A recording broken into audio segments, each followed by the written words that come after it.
આજે આપણે નવમા ધોરણના સેકન્ડ સેમિસ્ટરનું ગણિતનું 18મું પ્રકરણની વાત કરશું, લઘુગણક.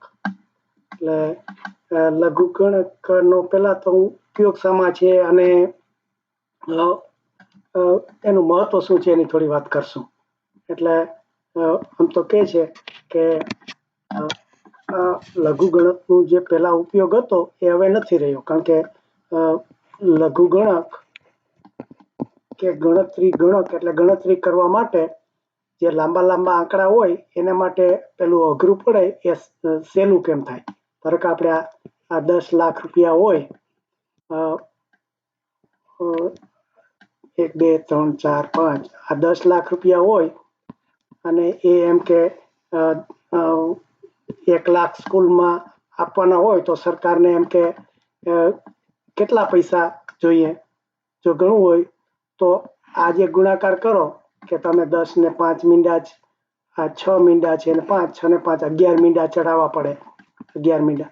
તો એને બદલે આપણે ઘાતાંકમાં શીખાતા કે આ 10 ની માથે 6 હોય એને ગુણ્યા આ 10 ની માથે 5 આનો ગુણાકાર કરવો હોય તો આપણે ઘાતાંકમાં શીખતા કે આનો સરવાળો કરો, 10 6 વત્તા 5 માથે ઘાતાંક કરો તો 10 ની માથે 11 ઘાત, એટલે આ 10 ની માથે 11 ના મીંડા. એટલે આવી રીતે આ ટૂંકમાં બધું જે ગણિત કર્મમાં ઉપયોગી થાય એટલા માટે આ લઘુગણકની શોધ થઈ. જો લઘુગણકનું બીજું કે આ શોધ કરવા વાળો માણસ કોણ છે, તો આણે કીધું છે કે જોન નેપિયર. હવે નેપિયર છે ને એ અમારા રોડનું નામે છે. એટલે અત્યારે હું જ્યાં રહું છું જે રોડ ઉપર સ્ટેટ પર એ નેપિયરના નામ ઉપરથી છે. આ 1760 નેપિયર ડ્રાઈવ એ મારું એડ્રેસ છે. એટલે આ રીતે આ જે નેપિયર વિજ્ઞાન થઈ ગયો ને એના નામ ઉપરથી જ અમે અત્યારે રોડ ઉપર રહીએ છીએ.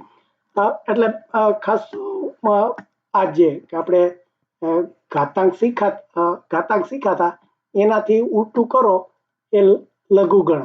એટલે આ 10 ને માથે 5 છે, એટલે આપણે પેલા સાદા દાખલાથી લઈએ કે 2 ની માથે આ 4 ની ઘાત હોય તો એનો અર્થ એમ કે 2 ને 4 વખત ગુણા, 2 ગુણ્યા 2 ગુણ્યા 2 ગુણ્યા 2 એટલે કેટલા થાય? 2 દુ 4 દુ 8 દુ 16, આ 16 થાય.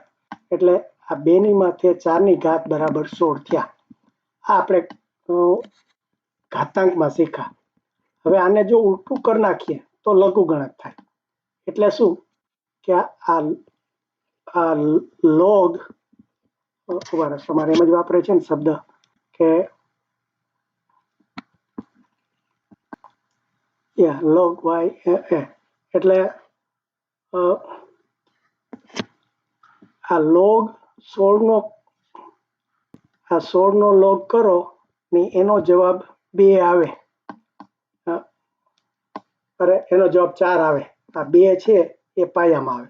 તો ફરીથી જરા વ્યવસ્થિત સમજાવું કે આજે આપણે ઘાતાંકમાં હતા આ ત્રણેય આંકડા છે કે આ 2 ની માથે 4 ની ઘાત બરાબર 16 છે. તો આ 2 છે એ એનો આધાર છે, પાયો છે. એટલે આપણે 10 ની માથે 5 કર્યું હતું એમાં 10 નો પાયો છે અને આ 5 એની ઘાત છે. અને આ એનો જવાબ આવે કે આ 1 લાખ, એ લાખ એ જવાબ છે. તો આને તમે ઉલટાવી નાખો, જે જવાબ આવે એનો લોગ કરી નાખો, એટલે કે આ લોગ અને જે આ પાયો છે, આધાર છે, એને અહીંયા લખો. એટલે લોગ 2 એટલે એનો પાયો થયો અને 16. જો 16 નો લોગ કરવો હોય તો એનો જવાબ 4 આવે. એટલે જો આ સમજી લ્યો, આ બંને વચ્ચે આ બગડો હતો એ આ ઘાતાંકના પાયામાં આવ્યો. પછી આ જવાબ હતો મોટો આંકડો એનો આપણે લોગ શોધવાનો, અને જે આ ઘાતાંક હતો 4 એનો જવાબ આવ્યો. એટલે આ રીતે આપણે ઘાતાંક અને લોગ ને બંનેને સંબંધ છે. એટલે આમાં જે ઘાતાંકના જે બધા નિયમો શીખાતા કે આપણે આ 10 ગુણ્યા 5 અને 10 ગુણ્યા 4 કરવા હોય, આ તો 10 નો જે પાયો છે એમાં 5 વત્તા 4 કરીએ, આ શીખાતા આપણે. એટલે કે 10 ની માથે આ 9 ની ઘાત એવું થયું. પછી બીજું એટલે આપણે પહેલા ઘાત સમજી લઈએ, પછી એટલે આ 10 ની માથે 5 ગુણ્યા 10 ની માથે 4, જો ગુણાકાર હોય તો આ 10 ની માથે 5 વત્તા 4 એટલે કે 10 ની માથે 9 ની ઘાત. આ એનો જવાબ શીખાય. પછી જો ભાગાકાર હોય કે 10 ની માથે 5 ની ઘાત ભાગ્યા 10 ની માથે 4 તો શું થાય? આ 10 5 ઓછા 4 એટલે 10 ની માથે 1 ની ઘાત એટલે 10 થયા. એટલે આ બધું આપણે શીખાતા ભાગાકારમાં. એટલે 10 ને ભાગ્યા 10 4 એટલે આમે લખી શકાય 10 ની માથે 5 અને 10 ના આ છેદમાં 10 5 આવી રીતે આપણે શીખાતા. પછી એની ઘાતની ઘાત શીખાતા કે આ 10 ની માથે આ 2 ની ઘાત હોય ને એનો પાછે આપણે 2 નો ઘાત કરીએ તો આ શું કરવાનું? આ 10 2 ગુણ્યા 2 કરવાના એટલે આ 10 ની માથે 4 ની ઘાત થઈ.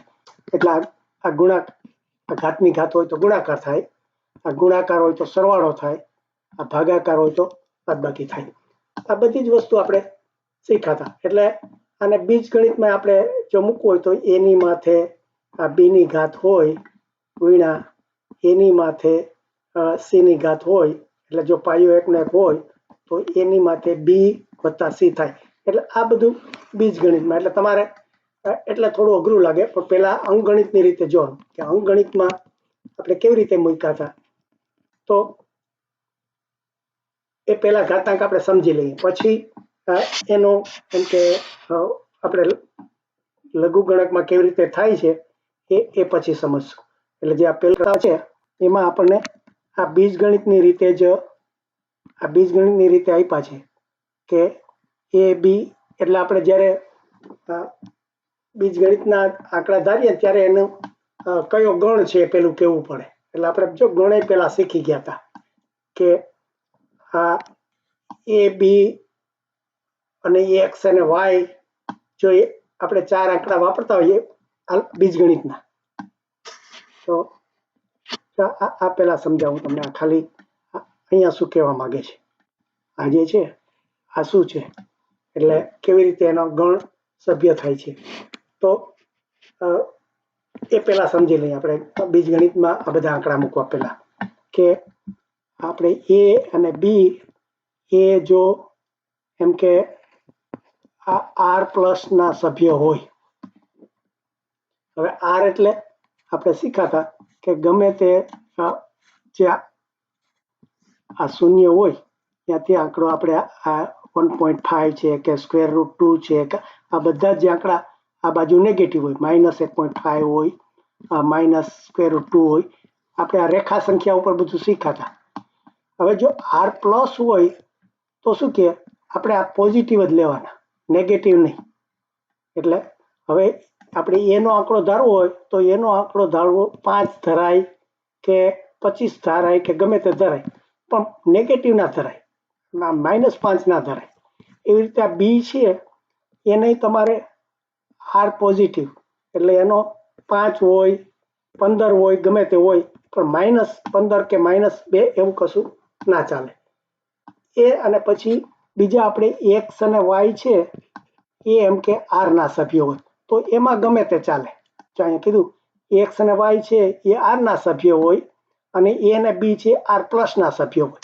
એટલે એનો અર્થ શું કે આ એક્સ અને વાય છે એમાં ગમે તે ચાલે. એક્સ ની કિંમત તમે 5 લ્યો, +5 લ્યો કે -5 લ્યો કે +1.5 લ્યો કે -1.5 લ્યો અથવા √2 લ્યો, એ બધું જ ચાલે એમાં.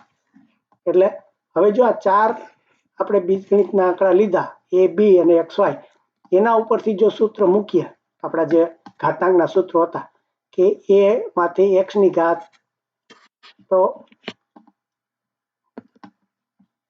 એટલે એની માથે એક્સ ની ઘાત ગુણ્યા એની માથે વાય ની ઘાત તો એ એક્સ વત્તા વાય એમ કરવાનું. એટલે જો આપણે પેલું જે મેં મૂક્યું હતું કે 2 ની માથે 5 ની ઘાત ગુણ્યા 2 ની માથે 3 ની ઘાત હોય તો 2 ની માથે 5 વત્તા 3 થાય. એટલે આપણે આ અંકગણિત છે, આ બીજગણિત છે. બીજગણિતમાં આપણે એ બી ને એક્સ અને વાય જો ધારવા હોય તો કયો લેવાય? જો અહીંયા એની તમે કિંમત શૂન્ય મૂકો કે માઇનસ મૂકો તો એનો ઘાત ના થાય, તો ઇમેજિનરી સંખ્યા થાય. એટલા માટે આપણે આની લિમિટ કરી દીધી.